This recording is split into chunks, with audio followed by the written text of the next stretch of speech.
Never attend a sleepover. Never have a play date. Never be in a school play. Never complain about not being in a school play. Never watch TV or play computer games. Never choose extracurricular activities. Never get any grade less than an A. Never be the number one student in every subject except gym and drama. Never play any instrument other than the piano or violin. Never play the piano or violin. Never not play the piano or violin. Sounds ruthless. These are the 10 rules set by Amy Chuan, a Chinese American mother who overly sticks to the traditional Chinese disciplines in the new environment. Then, what change should parents do to make to better educate their kids after immigration? Today, I'm going to talk about ways to sustain good immigrant parenting using Chinese example. After coming here, I know several Chinese immigrant families whose domestic education are so different that I began to do research, read dozens of articles about Chinese immigrant parenting from library database, and now draw my own conclusion on this issue. Of Canada's total population, the visible minority population increased 3% and accounted for 78% of immigrants who arrived from 2006 to 2011. Among them, Chinese were the second largest group and make up 21% of visible minority population. Therefore, to know some Chinese immigrant parenting just around us may be beneficial in getting along with members from minority ethnic groups. Specifically, ways to sustain good Chinese immigrant parenting include accepting values in new culture, changing rules, traditional teaching, and improving ways to communicate. The first thing after immigration is to accept values in new culture, not too little and not too much. Too little means that the parents have a strong orientation towards their ethnic culture, which means parents are not likely to instill Western values to their kids. According to former research, parents who maintain high involvement in the Chinese culture, preferring Chinese language, entertainment, identity, and social ties, may experience greater distance from their children compared with parents who are less highly oriented toward Chinese culture. But too much means that the parents discard all Chinese tenets and totally westernized. This strategy can bring pains to the parents who are the first immigrant generation, such as language barriers, cultural gap, and so on.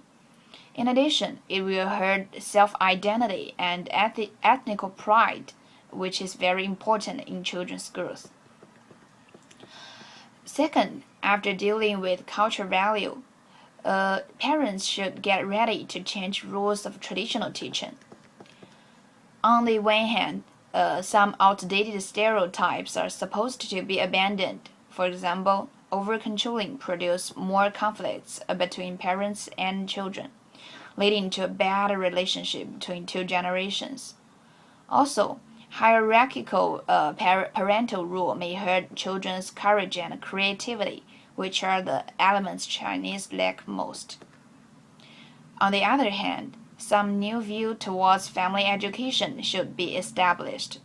Besides academic progress and physical well-being, Chinese immigrant parents ought to lay more emphasis on mental health. Research suggests that Asian American youth experience tremendous psychological and social adjustment difficulties. Other studies also found that Asian American students tend to have higher level of anxiety and lower level of self-esteem compared to their Caucasian, Black, and Latino peers. If the parents have already had good rules of domestic teaching, the next step would be improving ways to communicate. Communication plays an essential role in solving conflicts between parents and children, especially for immigrant families.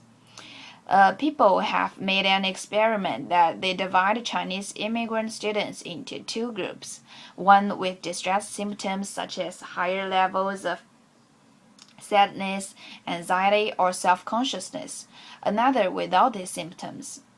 The result shows that students in the non-distressed group usually have an open and effective way to communicate with their parents.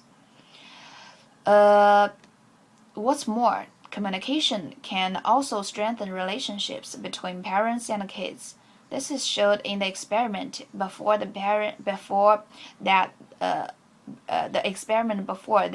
parents in the non-distressed group present their perspectives and respect their children's ideas without forcing them to agree.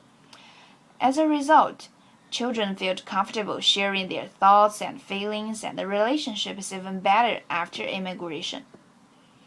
So, those are three ways to sustain good Chinese immigrant parenting. Maybe accepting values in new culture, changing rules of traditional teaching, and improving ways to communicate are not sufficient to achieve perfect parenting. They are at least worth thinking about.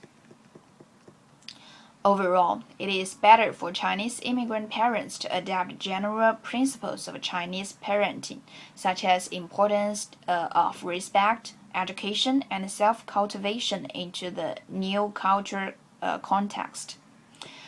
Different families may apply different techniques in parenting, as long as they can help children healthily grow up in the totally new environment.